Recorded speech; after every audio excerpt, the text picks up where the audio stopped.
Mereka berebut kuasa, mereka menenteng senjata, mereka menembak rakyat, tapi kemudian bersembunyi di balik ketek kekuasaan. Para penjahat, kriminal, pembunuh itu nggak dengan mudah mendapatkan remisi karena dia sudah menghilangkan nyawa.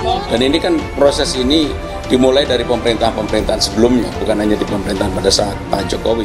Kenapa waktu itu SBY juga nggak mau gitu ya? Kan mereka kan juga tahu sebetulnya.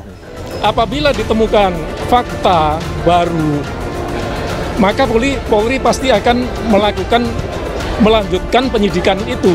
Dalam hal ini kan pemerintah yang kami lihat adalah presiden, karena presiden pada masa itulah yang menerima dokumen tersebut.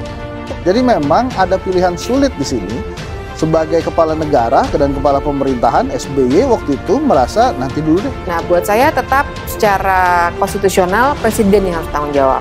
Jadi dia harus menyediakan dan mengumumkan kepada publik. Jika Presiden Jokowi memandang perlu untuk dibuka ke masyarakat, kami memberikan dukungan penuh agar masyarakat mengetahui apa saja dan yang ada di dalam laporan tersebut.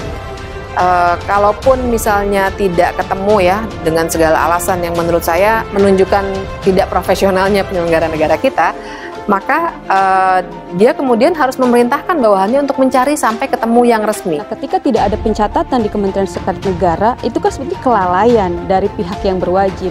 Kami tidak pernah menutup. Jadi kasus ini ada kemungkinan masih berjalan kalau ditemukan bukti. Artinya siapapun harus menghormati proses hukum yang ada. Komnas HAM terus dalami kasus pembunuhan Munir. Kasus pembunuhan pembela HAM Munir Said Thalib pada 17 tahun silam membuat masyarakat termasuk mahasiswa mempertanyakan komitmen pemerintah dalam penyelesaian kasus ini.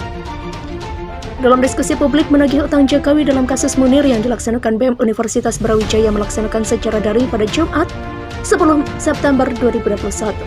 Komisioner Pengkajian dan Penelitian Komnas HAM Sandra Yati Maniaga menyampaikan bahwa pada saat kepemimpinan Presiden Susilo Bambang Yudhoyono telah dibentuk tim pencari fakta pembunuhan Munir.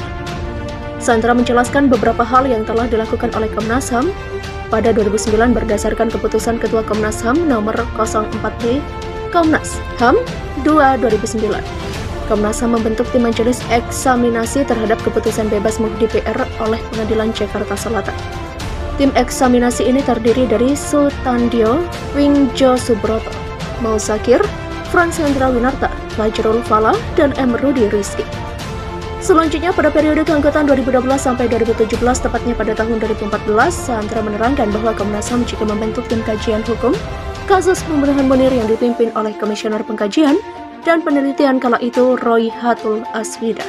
Pada periode saat ini 2017 sampai 2022, Komnas HAM telah menerima surat permohonan dari Komite Aksi Solidaritas untuk Munir atau KASON dengan legal opinion atas kasus pembunuhan Munir. Legal opinion yang diserahkan kurang lebih berisikan bahwa pembunuhan Munir Said Thalib merupakan pelanggaran HAM yang berat. Disampaikan Sandra bahwa setelah menerima legal opinion dari KASUM, Komnas HAM langsung membahasnya dalam sidang paripurna Komnas HAM September 2020. Setelah itu dibentuk tim kajian data, fakta, dan pendapat hukum kasus pembunuhan Munir Said Thalib yang disahkan pada 1 Oktober 2020. Tim bekerja sampai Maret 2021 dengan melihat dua aspek, yaitu aspek pidana dan aspek pelanggaran HAM yang berat. Dalam aspek pidana, Komnas HAM sepakat jika kasus ini akan kadaluarsa. Berdasarkan dokumen tim pencari fakta, ada beberapa terduga pelaku lain yang belum diproses secara pro justisia. Komnas HAM merekomendasikan kepada Presiden untuk segera memproses laporan tim pencari fakta sesegera mungkin. Demikian jelas Sandra. Komnas HAM pun telah mengirimkan surat kepada Presiden Republik Indonesia pada Juni 2021. Surat ini berisikan rekomendasi untuk memerintahkan Kapolri agar mempercepat proses penyelidikan atas dugaan tindak pidana dari beberapa orang yang terlibat. Selanjutnya pada aspek pelanggaran HAM, Komnas HAM pada sidang paripurna kembali membentuk tim untuk melakukan penyelidikan terkait kasus pembunuhan Munir berdasarkan Undang-Undang Nomor 39 Tahun 1999 tentang hak asasi manusia. Sidang paripurna Komnas HAM menetapkan membentuk tim dengan kerangka Undang-Undang 39 Tahun 1999 untuk dilihat adanya bukti permulaan.